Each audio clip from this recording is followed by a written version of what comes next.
네, 지난주에 이어서 도서관 이야기로 또 설교를 시작을 하겠습니다. 교회를 개척한 후에 거의 3개월째 주중에 제가 도서관을 다니고 있는데 그 이유는 다 아시고 나름 좋았어요. 밥도 싸고 나름 좋았는데 이제 며칠 내로 이제 도서관 순례가 이제 끝이 날 것 같습니다. 무슨 이야기인지 다 아실 거라고 생각을 하고요. 뭐 이미 알고 계셨고 또 광고 시간에도 말씀드린 것처럼 새로운 예배처이자 우리 예한교회 첫 번째 예배처가 마련이 됐습니다. 이 새 예배처에 대해서 알아보고 계약하고 인테리어 하는 일이 지난 주중에 한 3일간에 다 이루어졌어요. 그래서 갑작스럽게 이루어진 일이라서 이번 주는 정말 정신없이 이제 지나갔고요. 저 지난 수요일에 계약을 하고 목요일 날 제가 그 장소로 가서 혼자 이렇게 좀 기도를 잠깐 하는데 기도하면서도 실감이 안 나는 거예요. 솔직히 지금도 실감이 안 나요. 분명히 계약한 것 같은데 뭐 뜯어내고 뭐 하는 것 같은데 이게 맞나 싶기도 하고 그래서 어떻게 이런 일이 일어났는가 싶기도 하고요. 또 우리 교회 이제 음향 설비 이제 허물하기로 한 그 후배가 제가 전화를 했어요. 예전에 좀 얘기했던 게 있어서 우리 이사했는데 이거 좀 설치해줘 그랬더니 깜짝 놀라는 거야. 벌써요? 이러는 거예요. 사실 저도 그랬어요. 기도하기는 하나님 연말까지만 허락해 주십시오. 그렇게 기도를 했었거든요. 근데 3개월이 채 안 돼가지고 하나님께서 이렇게 허락해 주셨는데 그러니까 저도 그럴 정도니까 깜짝 놀라죠. 제 아는 목사님도 그래요. 이런 일이 있네요. 이러더라고요, 저한테. 이런 일이 있네요. 근데 제가 이 모든 과정을 이번 주에 이렇게 주초에 이렇게 하면서 한 교회가 생각이 났어요. 제가 계속해서 지금 우리가 닮아갈 모범적인 그런 이제 교회 모습을 성경을 통해서 보고 있지 않습니까? 지금 우리의 상황에 딱 맞는 그런 교회가 하나 생각이 났어요. 그 교회가 바로 오늘 본문에 등장하는 빌라델비아 이 교회입니다. 요한계시록에 등장하는 이 7대 교회 중에 하나이고 서머나 교회와 더불어서 칭찬받았던 교회죠. 그 교회 위치는 지금 이제 여기 화면에서 보이는 것처럼 이 빌라델비아 정확한 발음은 필라델피아죠. 좀더 이렇게 와닿죠? 필라델피아? 갑자기 미국 메이저리그가 생각이 나죠, 막? 필라델피아? 현재 지명은 이제 필라델피아가 아니고 알라셰히르라고 하는 터키 그 서부 쪽에 있는 그런 교회입니다. 그러니까 이 필라델피아라는 이 지역에 세워진 교회가 필라델피아 교회예요. 근데 이 교회는 작은 교회였어요. 8절에 보면 내가 작은 능력을 가지고도 내 말을 지키며 내 이름을 배반하지 아니하였도다 라고 말씀하시는데 그러니까 이 필라델피아 교회는 이 말씀처럼 작은 능력밖에는 가지지 못한 그런 교회였습니다. 제가 지난 3월 성지 답사 때 그 유적지를 가봤는데요. 이 요한계시록에 요한계시록 기록된 때보다 이후에 세워진 교회거든요. 그 터는.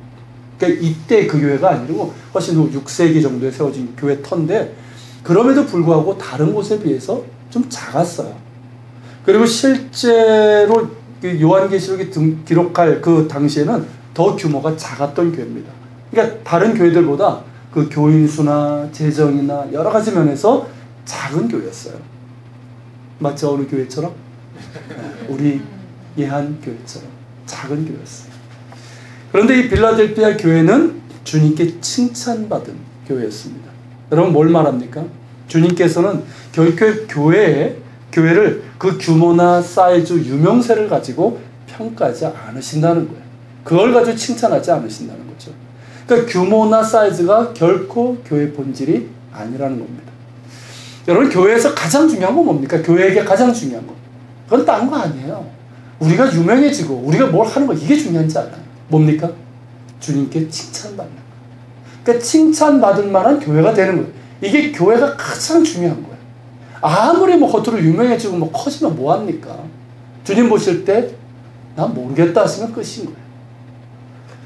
비록 작은 능력밖에 가지지 못한 이 작은 교회였지만 주님께서 칭찬하시는 그 교회였어요. 그렇기 때문에 빌라델피아 교회는 그 어느 교회보다도 위대한 교회였고 훌륭한 교회였습니다. 저는 우리 예한교회가 그런 교회가 되기를 소망합니다. 그리고 이 교회를 향해서 주님께서 주신 말씀을 보면요, 우리 예한교회의 상황과 딱 맞는 것 같아요. 자, 7절 한번 보시겠습니다. 내려보세요. 자, 7절 같이 읽겠습니다. 거룩하고 진실하사 다윗의 열쇠를 가지시니 곧 열면 닫을 사람이 없고 열 사람이 없는 그가 이르시되. 자, 여기서 그는 누굽니까? 다윗의 열쇠를 가지신 이 닫기도 하시고 열기도 하시는 그가 누굽니까? 예수님이시죠. 예수 그리스도시죠. 그러니까 여기서 다윗의 열쇠는 뭡니까? 여러분, 다윗 하면 뭔지 아시죠? 어떤 상징인지 아시죠? 메시아를 상징하는 거예요. 그리고 열쇠는 권세를 의미하는 거예요. 그러니까 메시아, 이걸 번역한 게 그리스도죠. 그러니까 그리스도이신 예수님의 권세를 얘기하는 거예요. 그러니까 우리 주님께서는 이스라엘과 만왕의 왕이시고 또 온 세상의 구주로서의 권세를 갖고 계시는데, 그분께서 교회 앞에 문을 열고 계시다는 거예요. 그 문을 열 수 있는 권세도 있고 반대로 닫을 수 있는 권세도 갖고 계시다는 거죠. 그런 주님께서 8절에 보면, 8절 한번 내려보세요. 읽어봅시다. 볼지어다 내가 내 앞에 열린 문을 두었으되 능히 닫을 사람이 없으리라.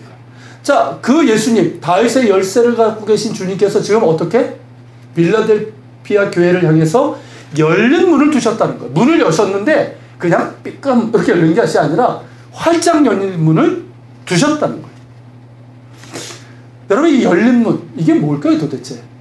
자, 문이 열렸어요. 주님께서 열린 문을 두셨어요. 이 열린 문이 뭘까요? 뭐 열린 문 교회도 있더라고요, 이름이. 이건 뭡니까, 여러분? 주님께서 교회를 향해서 여신 문이니까 뭐예요? 주님의 은혜가 임하는 문이에요. 즉, 하나님께서 그 교회 가운데 어떻게 해요? 임재하시면서 그분의 영광을 드러내시는 거예요. 은혜를 부어주시는 거예요. 그래서 그분의 거룩하심을 드러내는 거예요. 이 문이 열렸다는 거예요, 활짝. 그러니까 어떻게 됩니까? 이 문은 동시에 기회의 문이 되는 거예요. 하나님께서 임재하시면서 그 은혜를 부어주시니까, 당신의 영광과 거룩하심을 드러내니까 그 교회는 어때요? 그 은혜에 힘입어서 교회를 교회되게 하고 또 교회의 본질적인 사명들을 감당하면서 세상 가운데 복음을 전하고 사랑하며 섬기는 이 모든 일들을 할 수 있는 기회의 문이라고 할 수 있는 거예요. 그걸 여셨다는 거예요. 여러분, 이 말씀을 통해서 우리가 확인하는 게 뭔지 아십니까? 주님께서 문을 여시는 교회가 있고 닫으시는 교회가 있다는 거예요. 여러분, 주님께서 문을 닫으신 교회는 어떨까요? 사실 주님께서 닫으신 것이 아니라 사람들이 자기가 주인 되고 막 이러면서 사실은 스스로 닫은 거나 마찬가지죠. 어쨌든 이 닫은 교회는 어떻게 될까요? 은혜가 메말라요. 자, 은혜의 문이 이게 닫혀 있는 거예요. 그러니까 어떻게 합니까? 예배를 드리고 뭔가를 하지만 어때요? 그냥 버티기예요. 습관이에요. 예배가. 그러니까 은혜가 메마르니까 어떻게 합니까? 주님의 임재나 영광과 거룩하심을 나타난 그런 일들을 보기가 어려운 거예요. 그러니까 어떤 일을 해도 어떤 사역을 감당해도 인간적인 열심으로밖에 될 수 없는 거예요. 그러면서 분쟁이 생기고 상처가 생기죠. 또한 세상 가운데서 복음을 전하는 일, 구제하는 일에 별로 관심이 없어요. 그냥 우리끼리 좋은 거예요. 다른 사람들 이렇게 오는 것도 별로 달갑지 않아. 우리 막 이제 친해졌는데 딴 사람 오면 신경 쓰여. 또 서로 사랑하면서 섬기는 교제도 별로 없어요. 그러니까 상처를 가지고 왔는데 더 큰 상처를 받고 나가게 돼요. 이게 닫힌 교회의 모습이에요. 반면에 여러분, 주님께서 문을 여신 교회는 어떻습니까? 작을지라도 그 안에 은혜가 있어요. 주님께서 문을 여셨기 때문에 작지만 은혜가 있는 거예요. 그러니까 예배 때마다 모임 때마다 주님의 임재를 경험하게 돼요. 그리고 그 은혜에 덧입어서 어떤 사역을 하고 봉사를 하는데요. 그 사역과 봉사를 통해서 뭐 할 수 있는 건 얼마 안 되지만 주님의 영광과 거룩하심이 드러나는 거예요. 그리고 세상 가운데서도 복음을 전하고 구제하는 일에 힘을 써요. 또 서로 사랑하며 섬기는 일에도 열심이고, 상처를 가지고 왔지만 그 상처가 그 안에서 치유되고 회복되는 은혜가 있는 거예요. 이런 교회가 열린 문이 있는 교회입니다. 제가 지난주 새 예배처 이제 계약을 하고요. 수요일날 하고. 이 본문을 이렇게 보는데 열린 문이라는 단어가 눈에 확 들어오는 거예요. 열린 문. 볼지어다 내가 내 앞에 열린 문을 두었으니 능히 닫을 사람이 없으리라. 그러면서 제가 그렇게 감탄을 했어요. 아, 그렇다. 이곳 이렇게 이 새 예배처는 주님께서 여신 것이다. 우리 예안교회에게 열어주실 문이다 라는 생각과 함께 큰 감동이 왔어요. 여러분 이 스토리를 대충은 아시죠? 원래는 제가 이제 제 목양실이 없는 상태로 계속 이러니까 우리 김은태 집사 이게 하나님께서 많은 복을 주셔가지고 이 성남까지 이제 하게 됐잖아요. 그러면서 이제 성남 쪽에 사실 조그만 사무실만 있으면 되는 거예요. 몇 평 안 되는. 거기에 이제 한 공간을 제가 이제 쓸 수 있게끔 그렇게 하겠다고 제안을 했었어요. 그렇게 이제 뭐 알아보던 중이었는데 아시는 것처럼 지지난주였나요? 그러니까 우리가 여기를 너무 좋은 곳인데 여기를 쓰는 데 있어서 좀 부담스러운 일들이 이제 생기기 시작하는 거죠. 그래서 이제 저도 계속 기도는 해왔지만 이제 우리만의 예배 공간이 좀 있어야 되겠다라는 생각이 들었어요. 근데 뭐 딱히 다른 방법은 없고, 근데 이제 저와 비슷하게 우리 김 집사님도 생각을 했는지 지난 주일 끝나고 주차장에서 그 얘기를 하는 거예요. 이거 회의 때 나온 얘기도 아니에요. 밑에서 주차장에서 헤어지면서 그냥 교회하고 사무실을 같이 얻는 건 어때요? 하는 거예요.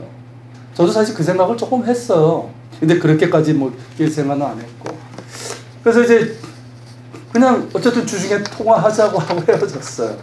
그러고 나서 지난 화요일 오전에 아침에 만났습니다. 그래서 이제 장소를 이제 보기로 했는데 전날까지 나름대로 인터넷 통해가지고 알아봤어요.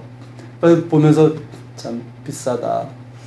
뭐 제 느낌이 그거였어요. 비싸다 이런 것이었는데, 근데 이제 다른 곳을 이렇게 알아보다가 그날 화요일 새벽에 기도를 하는데 저희 집 건너편 쪽이 생각나는 거예요. 그쪽이 이제 시청이 있고 성남 전체에 있어서 딱 중간지대인데 그쪽이 생각나는 거야. 아파트 단지도 들어오고 있고 규모가 그렇게 큰 건 아니지만. 그리고 거기 있는 건물이 기억이 나는 거예요. 그 건물이 뭐냐면 저희 이제 가족이 살고 있는 아파트 단지 바로 길 건너편이에요. 그러니까 아파트 복도에서 보여요, 그 교회가. 그 교회래. 그 건물이. 근데 연초에 제 기억은 1월 말인가 2월 초였어요. 현수막이 딱 붙여 있는데 임대 56평 베란다 사용 딱 붙어 있는 거예요. 크게. 근데 그거 보면서 제가 56평 베란다? 저거 딱 교회용이에요. 직감적으로 저거 교회용인데. 근데 그때가 이제 제가 이제 교회 개척에 대한 비전을 주셔서 기도하던 중이었지만 뭐 아무것도 없는 상태니까 엄두가 안 났죠. 그냥 좋은 곳이다 이러고 말았었어요. 근데 이제 거기가 생각이 난 거예요. 그래서 우리 김 주사님하고 저기부터 연락을 해보자. 그래서 처음에 연락을 하고 그게 마지막 연락처가 됐어요. 주인이 직접 받지는 않았고 거기 원래 있던 사람에게 이제 얘기를 하고 용도가 교회입니다. 사실 이 교회로 쓰겠다고 그러면 그렇게 잘 허락을 잘 안 해줘요, 사실. 뭐 교회가 뭐 적은 것도 아니고. 근데 이제 주인이 허락을 했어요. 근데 나중에 보니까 주인이, 건물 주인이 허락한 것이 아니라 우리 주님께서 허락하신 곳이에요. 그러니까 올 초니까 거의 6개월 동안 나가지 않은 곳이에요. 거기 장소 괜찮아요. 조금 살짝 이렇게 좀 벗어나 있어서 그렇지만 뒤쪽에 아파트가 들어오기 때문에 괜찮아요. 근데 그 사이에 또 교회가 이렇게 임대해달라고, 저만 그걸 생각한 게 아니거든요. 교용으로 괜찮다. 그래서 교회로 임대해달라고 5, 6군데가 왔다는 거예요. 근데 다 허락을 안 해줬어요. 그러다가 저희가 그 건물을 얻게 된 거예요. 이럴 때 쓰는 말이 뭡니까? 임자는 따로 있다. 뭐 이러잖아요. 그걸 성경적으로 말하면 뭐라고 하죠? 여호와 이래. 정말 여호와 이래요. 하나님께서 예비하시고 허락하신 그런 건물이에요. 그 위치나 또 비용, 또 저희 집과의 거리 정말 사택이 됐어요. 그리고 이제 접근할 수 있는 교통, 어떤 접근성, 그리고 주변이 상가 밀집지역이 아니어가지고 교회들이 건물마다 있는 그런 형태가 아니에요. 물론 주변에 중견 교회들이 있지만 그래도 어느 정도 이렇게 블럭이 좀 정해져 있는 느낌이에요. 그리고 이제 뒤쪽에 여수동 아파트 단지가 지금 들어오고 있기 때문에 전도하기 참 좋은 곳이에요. 그동안 교회를 개척하고 나서 이렇게 해서 좋은 장소에서 우리가 예배드리고 있지 않습니까? 사실 오늘 그 말씀을 드렸어요. 다음 주일까지 저희가 하게 됐습니다. 그리고 너무너무 감사합니다. 진짜거든요. 그렇게 이제 이렇게 좋은 장소에서 우리가 예배를 드리고 또 아이들도 이제 마음껏 뛰어놀고 또 설립 예배도 이런 곳이니까 우리가 그걸 할 수 있었어요. 어떻게 개척교회 설립 예배 180명이 옵니까? 그걸 어떻게 수용을 해요? 그러니까 여기니까 된 거예요. 그렇게 풍성하게 드릴 수 있었지만 계속해서 우리가 주일 오후 예배로 드릴 수 있는 것은 아니거든요. 정상적인 교회처럼 새벽 기도하고 또 주중 모임도 하고 또 무엇보다 전도를 해야 되는 그런 걸 해야 되는데 그 상황이 안 되니까. 근데 이제 마음껏 할 수 있는 곳이 이제 생기게 된 겁니다. 어제 새벽에는 아내와 함께 거길 가서 새벽 기도를 했어요. 그동안에 이제 개척해놓고 딴 교회에서 기도를 하니까 그것도 좀 이상하더라고요. 근데 이제 어제 새 예배죠. 이게 어수선한 거기서 이제 기도를 했는데 이게 막 먼지가 있다 보니까 이제 목이 좀 칼칼하긴 했지만 너무 좋았어요. 기도하면서 참 타이밍이 어떻게 이렇게 나올 수 있을까? 그리고 여러 가지 예비하심, 아시는 것처럼 거기 장소도 그렇고 또 거기 채워질 선물들도 어떻게 이렇게 될 수가 있는가 싶고 마치 다 예비하셨다가 딱 되니까 한꺼번에 그냥 종합 세트로 딱 주시는 듯한 그런 느낌인 거예요. 그러면서 주님의 그 때, 기가 막힌 그 타이밍과 예비하심에 감사 찬양을 드렸습니다. 만약 우리가 그냥 계획했었다면 이건 불가능한 이렇게 안 나와요. 그래서 정말 주님께서 하셨고 주님께서 열어주신 곳입니다. 그러니까 다윗의 열쇠를 가지신 우리 주님께서 우리 예안교회에게 열어주신 열린 문이에요. 그게 새 예배죠. 그렇다면 여러분 여기서 우리가 생각해야 될 것이 있어요. 그건 왜일까 하는 거예요. 왜 우리에게 주님께서 문을 열어주셨는가 하는 거예요. 주님께서 문을 열어주셨을 때는 이유가 있는 거예요. 여러분 문을 여신 것은 뭡니까? 아까 말씀드렸지만 기회를 열어주신 거예요. 그러니까 문을 열어주셨을 때는 무언가 해야 할 것이 있다는 것이죠. 그것을 깨달아서 더욱더 열심히 해야 한다는 겁니다. 그것이 무엇일까 하는 것인데 먼저 11절을 보겠습니다. 같이 읽겠습니다. 내가 속히 오리니 내가 가진 것을 굳게 잡아 아무도 내 면류관을 빼앗지 못하게 하라. 자, 여기 보면 내가 가진 것을 굳게 잡으라라고 되어 있어요. 여러분 뭘까요? 뭘 잡으라는 걸까요? 자, 8절 우리가 본 것처럼 이 빌라델피아 교회는 작은 능력밖에 없었어요. 그거 붙잡으라는 걸까요? 야, 작지만 너희 그거라도 붙잡고 가, 이 뜻일까요? 그게 아니에요. 그게 아니라 그 다음 내용이에요. 8절 그 부분을 한번 보겠습니다. 내가 내 행위를 아노니 내가 작은 능력을 가지고서도 내 말을 지키며 내 이름을 배반하지 아니하였다. 내 말을 지키며 내 이름을 배반하지 아니하였도다. 바로 이걸 얘기하는 거예요. 그러니까 네가 가진 것 굳게 붙잡아서 아무도 내 면류관을 빼앗지 못하게 하라. 그것이 뭐냐면 바로 이거예요. 내 말을 지키며 내 이름을 배반하지 않은 이것을 끝까지 붙들고 나가라는 거예요. 여러분 결국 뭘 말하는지 아십니까? 순종이에요. 거룩한 순결이에요. 자, 내 말을 지키며 에서 이 내 말, 주님의 말씀이죠. 이 주님의 말씀이 무엇인지를 구체적으로 보여주는 게 바로 10절에 있어요. 자, 10절에 보면 네가 나의 인내 말씀을 지켰은즉 이라고 말씀하고 있어요. 바로 이겁니다. 여러분 왜 인내의 말씀일까요? 자, 이때 상황이 어떤 상황이었다는 걸 짐작할 수 있습니까? 인내를 해야 되는, 인내가 필요한 상황이라는 거예요. 즉 핍박의 상황이에요. 9절에 있는 것처럼 자칭 유대인이라고 하는 이들의 핍박이 있었고 또한 로마의 박해가 일어나던 때였어요. 자, 그런 상황에서 주님의 말씀을 기억하며 잘 인내하며 주님의 이름을 배반하지 않았다는 겁니다. 그들에게 있는 믿음이고 믿음의 순종이에요. 그리고 그 믿음에서부터 나온 거룩한 순결이에요. 끝까지 주님의 이름을 배반하지 않아요. 그것을 붙들고 나아가라는 거예요. 그리고 또 다른 의미는 말 그대로 인내죠. 인내. 그러니까 주님께서 주신 그 약속의 말씀을 붙들고 지금 상황이 어려워요. 힘들어. 여유가 없어. 그렇지만 주님의 말씀을 붙들고 주님을 신뢰함으로 인내하면서 나아가라는 거예요. 계속해서 주님을 신뢰하고 그 약속의 말씀을 붙들고 나아가라는 거예요.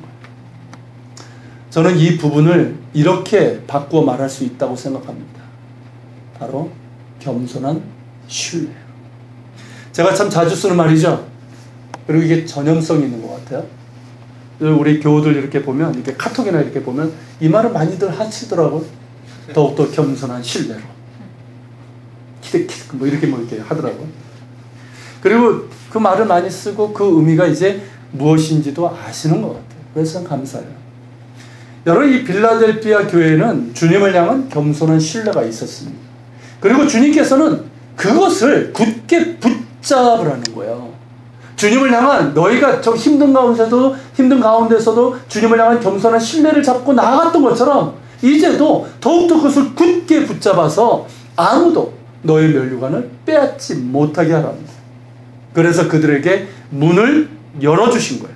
그리고 그 열어주신 문, 주님을 향한 겸손한 신뢰를 통해서 주님께서 친히 일하시겠다는 겁니다. 그렇다면 여러분, 우리에게 있는 것은 뭘까요? 뭐 우리가 보면 빌라델피아 교회는 아니지만, 그렇다면 주님께서 우리에게도 문을 열어주셨는데 우리에게 있는 건 무엇인가 하는 거예요. 우리가 붙들고 나아가야 될 것은 과연 뭔가 하는 것이죠. 똑같습니다. 우리 역시 주님을 향한 겸손한 신뢰입니다. 우리의 주인, 교회의 주인이시며 친히 교회를 세워나가시는 주님을 향한 겸손한 신뢰. 교회를 시작하면서부터 우리는 주님을 향한 겸손한 신뢰를 고백을 했습니다. 설립 예배를 드리면서 우리는 주님을 향한 겸손한 신뢰를 다시 확인을 했어요. 여러분, 겸손한 신뢰가 뭡니까? 이제 의미 아시죠? 정말 신뢰하는 거야. 아무것도 없어요. 보장된 것도 없어요. 상황이 달라진 것도 없어요. 여전히 어려워요. 힘들어요. 그렇지만 주인 되시는 주님을 향해서 신뢰하면 나가는 거예요. 겸손히 신뢰하면, 감사하면서 나가는 거예요. 이걸 우리가 확인했죠. 그리고 바로 지금, 새로운 예배처럼 허락하신 바로 지금 우리는 우리 주님께서 당신을 향한 겸손한 신뢰를 통해서 일하심을 확인하면서 다시금 더욱더 주님을 향한 겸손한 신뢰로 나아갈 것을 결단하고 소망하는 겁니다. 여러분, 그렇지 않습니까? 우리가 할 수 있는 것이 무엇이 있겠습니까? 저는 그래요. 지금도 그래요. 우리가 한 게 없고요. 할 수 있는 것도 없어요, 사실. 우리는 작은 능력밖에 없는 자들입니다. 그러나 우리가 주님을 향한 겸손한 신뢰로 나아갈 때 주님께서는 그것을 통해서 친히 일하십니다. 그것을 우리가 확인하고 있지 않습니까? 그렇기 때문에 우리는 주님께서 열어주신 이 열린 문 앞에서 우리가 더욱 힘써야 될 것은 주님을 향한 겸손한 신뢰라는 것을 기억하면서 더욱 붙들고 힘써 나가야 될 줄로 믿습니다. 여러분, 주님을 믿는 차원에서 주님을 향한 겸손한 신뢰로 나아가십시오. 여러분, 개인적으로도 마찬가지예요. 우리는 다 주님을 믿어요. 하나님 믿어요. 근데 그 차원에서 이제는 정말 겸손히 주님을 신뢰하는 그 단계로 나아가야 되는 거예요. 그러면 그 신뢰 속에서 그 상황을 뛰어넘는 감사와 샬롬이 우리에게 임하고 그 가운데서 하나님의 영광이 드러나게 될 줄로 믿습니다. 우리 예한교회도 마찬가지예요. 우리 교회를 섬기면서도 더욱더 겸손한 신뢰를 붙잡고 나아가는 가운데 우리의 면류관을 아무도 빼앗지 못하게 하는 우리 모두가 될 수 있기를 축원합니다. 주님께서 열어주신 열린 문에서요, 우리가 해야 될 두 번째 것이 뭐냐면, 첫 번째가 이제 겸손한 신뢰를 붙잡고 나가는 것이라면, 두 번째는 뭐냐면 교회 본질적인 사명에 더욱더 충실하는 거예요. 주님께서 이 빌라델피아 교회를 칭찬하신 걸 보면 뭡니까? 내가 너의 행위를 아노니 내가 작은 능력을 가지고도 내 말을 지키며 내 이름을 배반하지 아니했다 했는데, 이건 뭐냐면 빌라델피아 교회가 교회의 본질적인 사명에 힘썼던 교회라는 것을 말합니다. 앞서 말한 것처럼 빌라델피아 교회는 어려운 상황이었어요. 힘든 상황이, 좀 쉬운 상황이 아니었어요. 유대교의 핍박과 로마의 박해라는 어려운 그 상황이 있었고, 그리고 그 도시 자체가 이렇게 이렇게 부유한 도시도 아니었어요.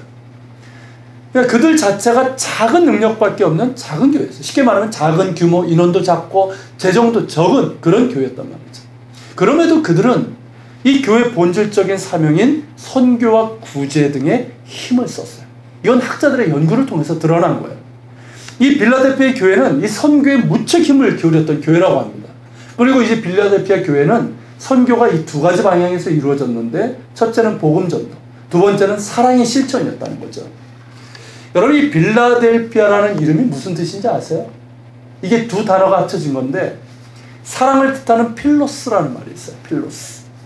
사실 이제 우정이라고 할 수 있고, 뭐 사랑이라고 할 수 있는 말인데, 그리고 형제를 뜻하는 아델포스라는 단어가 있는데, 이 두 가지가 합쳐진 거예요. 그게 빌라델피아예요. 그러니까 우리말로 하면 뭡니까? 형제, 사랑, 형제, 애. 이런 뜻을 갖고 있어요. 이게 역사적인 근거가 있어요. 유래가 있어요. 아직 이제 로마가 지중해 전역을 지배하기 전에 페르가몬이라는 왕국이 그쪽에 있었는데, 이 지역의 통치자였던 에우메네스 2세가 이 전쟁터에 나갈 때마다 그 내치를 누구한테 맡겼어요? 자기 동생에게 맡겼어요. 그 동생이 아탈로스 2세인데 이 내정을 맡겼어요. 왜냐하면 똑똑하기도 하고 잘했어요.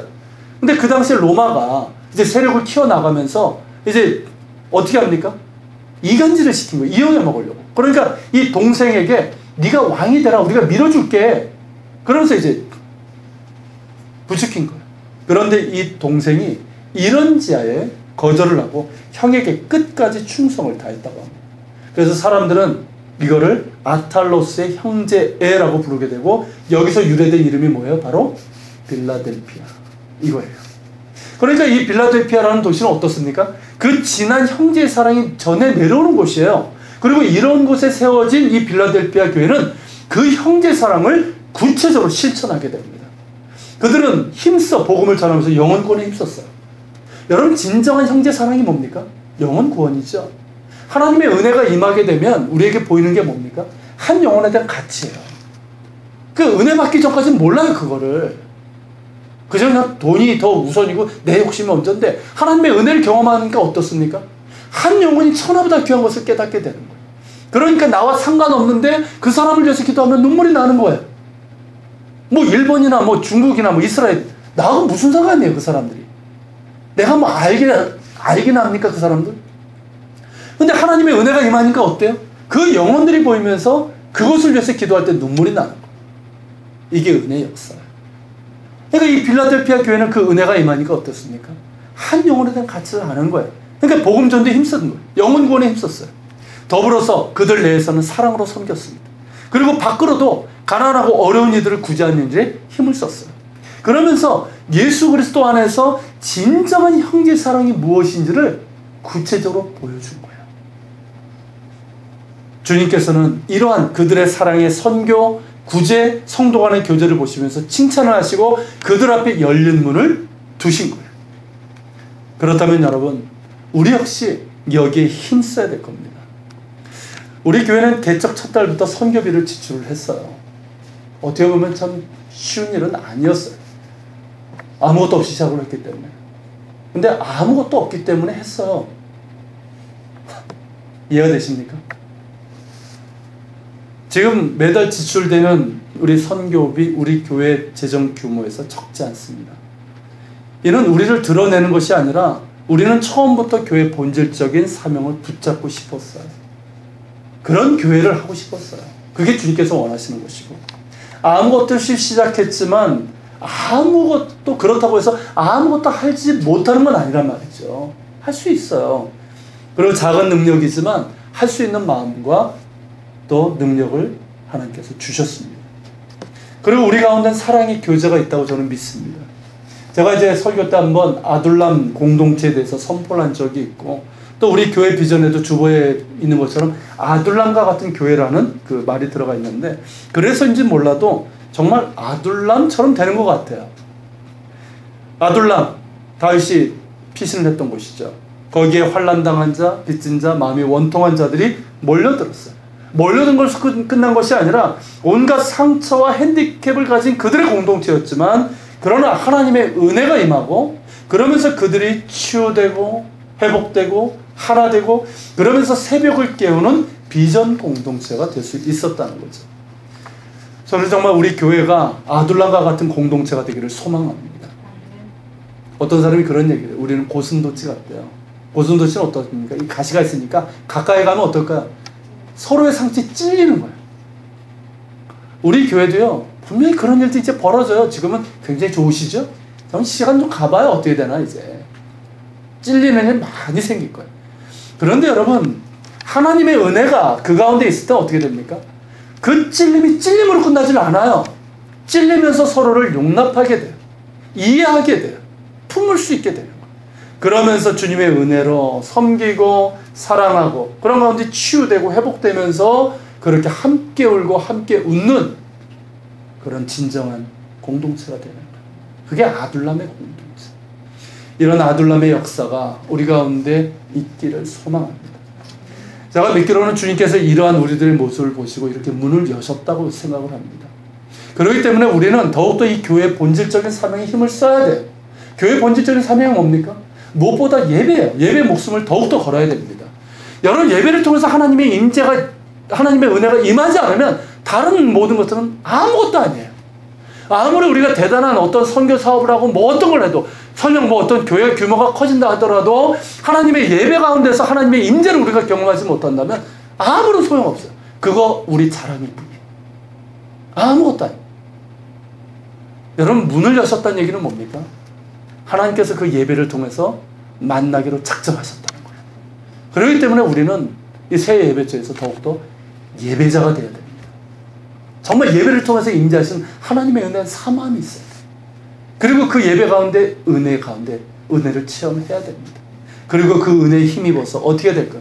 그 은혜를 받으면 자동적으로는 어떻게 됩니까? 사랑할 수 있게 되는 거예요. 하나님의 은혜가 우리를 주장하면 좀 다르지만 용납할 수 있고요. 사랑할 수 있고 섬길 수 있어요. 그러면서 그 은혜에 힘입어 한 영혼의 가치를 알고 영혼 구원에 힘쓰는 교회가 될 수 있고요. 그래서 이스라엘 포함한 해외 선교뿐만 아니라 새 예배처가 속한 그 지역 전도에도 힘쓰는 그런 교회가 될 것이고 또 그렇게 되기를 소망합니다. 더불어서 주님의 사랑으로 이 땅에 강도 만난 자들의 이웃이 되어 구제하고 섬기는 일에도 힘쓰기를 소망합니다. 그래서 주님께서 성남에 딱 중간 위치에 주신 것 같아요. 제가 5월 마지막 주일에 그 한 세 사람으로 지어지는 교회라는 제목으로 설교를 한 적이 있어요. 기억나시나요? 기억이 잘 안 나시겠지만 그때 제가 필립 얀시 얘기를 했어요. 우리나라도 굉장히 알려진 이분이 이제 필립 얀시가 원래는 이제 전통적인 교회, 아주 율법적인 교회, 은혜가 메말라 버린 교회에 있다가 결국 교회에 이제 지쳐버린 거죠. 그래서 교회를 떠났던 사람이에요. 그러다가 이제 다시 교회를 돌아왔는데 정말 교회가 이런 모습이어야 된다는 어떤 모델 교회를 찾은 게 시카고예요. 근데 그 시카고에 있는 이 교회는 어느 위치? 시카고의 그 부유층 지역과 이 할렘가라고 보통 얘기하잖아요. 거기 딱 중간에 위치한 교회였고 이 교회는 그 중간에서 다리 역할을 했다고 그랬어요. 제가 그런 생각이 드는 거예요. 이 주님께서 성남에 딱 중간 위치에 주신 이유가 있다. 물론 시카고하고 성남은 분명히 틀립니다. 뭐 할렘가가 있거나 그렇지 않아요. 그렇지만 그 중간에 있다는 얘기는 뭡니까? 우리가 다 볼 수 있는 거예요. 아래쪽과 위쪽, 동서 다 볼 수 있는 거예요. 그만큼 우리가 섬기고 사랑해야 될 대상이 많아지는 거예요. 그리고 우리가 사랑으로 섬기고 구제하는 일들 우리가 잘 해낼 수 있기를 소망합니다. 이건 여러분 재정이 많고 인원이 많다고 하는 것이 아니에요. 빌라델피아 교회처럼 적은 능력으로도 우리 안에 주님의 사랑이 충만하고 형제 사랑이 있으면 충분히 할 수 있는 일이라고 생각합니다. 앞으로 우리가 지역조사도 해야 될 것이고요. 그리고 많은 의견도 나눠야 되겠지만 힘써 구제하고 복음을 전하는 우리 예한교회가 되기를 소망합니다. 주님께서 이 빌라델피아 교회에게 내가 가진 것 이것을 굳게 잡아 더 힘써 나가라고 하신 후에요. 그들을 향한 약속을 주셨어요. 두 가지 약속을 주셨어요. 그렇게 하면 너희들에게 두 가지 약속을 주겠다는 거죠. 그 첫째가 9절에 있습니다. 같이 읽겠습니다. 보라 사탄의 회당 곧 자칭 유대인이라 하나 그렇지 아니하고 거짓말하는 자들 중에서 내가 너를 사랑하는 줄을 알게 하리라. 자, 여기 보면 유대인들 뭡니까? 이 빌라델피아 교회를 괴롭혔던 유대인들이에요. 이들 몇이 회심하고 돌아오게 될 것이다. 그 뜻이에요, 이게. 너희 발 앞에 절하게 될 것이다. 이게 회심하고 돌아오게 될 것이다. 그리고 그렇게 회심하고 돌아오는 것이 주님께서 이 교회를 사랑하시는 증거라는 거예요. 여러분, 요 요한계시록 요 부분에서 유대인은 뭘 상징하는지 아세요? 복음을 받아들이기 참 어려운 완악한 사람을 대표하는 거예요. 실제로 유대인들 복음 받아들이기 진짜 힘들어요. 지금도 그래요. 그렇다면 여러분, 이건 뭘까요? 뭘 의미하는 걸까요? 그러니까 우리가 힘써 교회 본질적인 사명, 즉 살아있는 예배를 드리고 복음을 전하고 구제와 사랑의 교제에 힘쓰고 그렇게 하다 보면 정말 예수 믿을 것 같지 않은 그런 사람들 있잖아요. 완악한 사람들. 그 사람들도 돌아오게 하실 것이라는 것으로 이해할 수 있는 거예요. 여러분, 이렇게 완악한 사람 몇이 돌아올 수 있다면 이보다 덜 완악한 사람들은 어떨까요? 쉽게 오지 않을까요? 하나님께서 보내주신다는 거예요. 사람들도 보내주신다는 거예요. 그러면서 그것이 뭡니까? 주님께서 우리를 사랑하시는 증거가 되는 거예요. 이미 여러분들을 보면서 이게 증거예요. 우리를 사랑하시는 증거. 정말 이렇게 되기를 소망합니다. 이를 주님께서 주신 약속으로 믿고 더 교회 본질적인 사명에 힘쓰는 우리가 되기를 소망합니다. 자, 두 번째 약속이 있어요. 그건 12절입니다. 자, 12절 같이 읽겠습니다. 이기는 자는 내 하나님 성전의 기둥이 되게 하리니 그가 결코 다시 나가지 아니하리라. 내가 하나님의 이름과 하나님의 성 곧 하늘에서 내 하나님께로부터 내려오는 새 예루살렘의 이름과 나의 새 이름을 그의 위에 기록하리라. 여러분, 이게 뭔지 아십니까? 주님 말씀하신 것처럼 빌라델피아의 교회가 그 가진 것, 그러니까 주님을 향한 겸손한 신뢰죠. 이걸 끝까지 붙들고 나아가면서 교회 본질적인 사명을 감당하면서 끝까지 감당하면, 끝까지 이기는 자가 되면 하나님 성전의 기둥이 될 것이고 그 위에 하나님의 이름과 새 예루살렘의 이름과 우리 주님의 새 이름을 그게 기록하게 될 거라는 거예요. 여러분, 기가 막히고 황홀하고 가슴 벅찬 약속이에요. 쉽게 말하면 뭔지 아십니까? 그렇게 하면 너희가 이 땅에 있는 동안 기둥 같은 존재로 쓰임을 받다가 장차 완성될 하나님 나라에서도 기둥과 같이 서게 될 것이라는 약속이에요. 기가 막힌 약속 아닙니까? 우리가 정말 이 땅에 살아가면서 그거 아니에요? 하나님께서 정말 우리 기둥같이 사용해 주시고, 그리고 장차 우리가 주님 앞에 가게 될 때, 혹은 주님께서 이 땅에 오시게 될 때 그 하나님의 나라에서도 기둥같이 서게 되는 이 소망 아니에요? 뭘 원하십니까? 우리가 뭘 원하면서 삽니까? 그저 뭐 부자 되는 거 아니잖아요. 성공하는 거 아니잖아요. 이거란 말이죠. 그러니까 이런 황홀하고 가슴 벅찬 약속을 주신 거예요. 그리고 실제로 빌라델피아 교회 유적지를 가보면요, 우리 김남진 선생님도 기억할 거예요. 정말 거대한 기둥들이 있어요. 제 어렸던 기억은 거의 이 예배당 거의 이만한 크기가 되지 않을까 싶어요. 기둥 하나가. 거기가 이제 크진 않은데 그 다 무너졌는데 이 기둥터만 6개가 이렇게 남아있어요. 근데 이게 이 요한계시록보다 훨씬 뒤인 주 6세기 때 이제 세워진 교회라고 한다면, 물론 이제 지진도 좀 있었다고 그러고요. 근데 그것보다는 이 요한계시록 여기 등장한 말이 뭡니까? 기둥이 되리라. 그러니까 그걸 그 말씀대로 그냥 기둥을 무지하게 크게 한 것 같아요. 그래서 그 예배당은 기둥밖에 없어요. 공간이 별로 안 나올 것 같더라고요. 여러분, 저는 우리 예한교회가, 그리고 여러분 한 분 한 분이 정말 기둥과 같은 존재가 되기를 소망하고 축복합니다. 작은 능력이지만 우리가 주님을 향한 겸손한 신뢰로 나아가고 또 교회의 본질적인 사명에 더욱더 힘쓰며 나아갈 때 우리는 주님께서 이 땅에서 기둥 같은 존재로 주님께 쓰임받을 것이고 뿐만 아니라 장차 임할 하나님의 나라에서도 기둥과 같이 서게 될 것입니다. 이 황홀하고 가슴 벅찬 소망을 품고 실제로도 기둥과 같은 존재로 서 나가시는 우리 예한교회가 되고 우리 예한 모든 식구들이 될 수 있기를 주의 이름으로 축원합니다. 우리 찬양 드리면서 기도하는 시간을 갖겠습니다. 나 주님의 기쁨 되기 원하네. 이 찬양.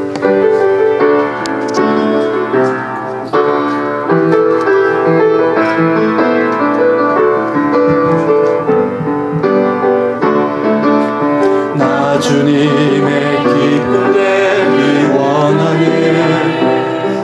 내 마음을 새롭게 하소서.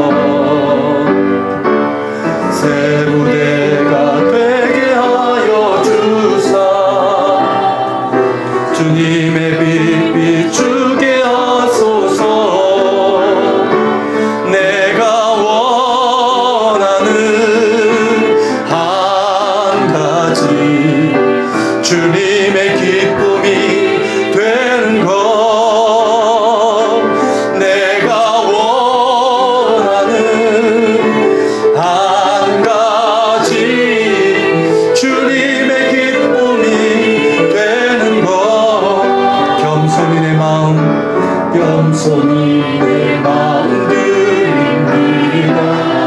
나의 모든 것 받으소서. 나의 맘 깨끗이 씻어주사. 깨끗게 씻어주사. 주의 길로 향하게 하소서. 내가 원하는 한 가지 주님의 기쁨이 되는 것. 내가 원하는 한 가지 주님의 기쁨이 되는 것. 우리 기도하며 나갑시다. 주님, 빌라델비아 교회처럼 주님의 기쁨이 되길 원하고 칭찬받는 교회가 되길 원합니다. 주님께 쓰임받는 기둥 같은 존재가 되길 원합니다. 하나님 나라의 기둥 같은 존재로 서기를 원합니다. 더욱더 주님, 작은 능력이지만 주님께서 우리를 보시고 칭찬하시며 기뻐하시면서 이 열어주신 새 예배처, 이 열린 문을 향해서 더욱더 주님을 향한 겸손한 신뢰로 나가게 하시고 교회의 본질적인 사명에 더욱더 힘쓰는 가운데 기둥같은 존재로 주님 우리를 사용해 주시옵소서. 우리 아직 기도하며 주님 앞에 나갑시다.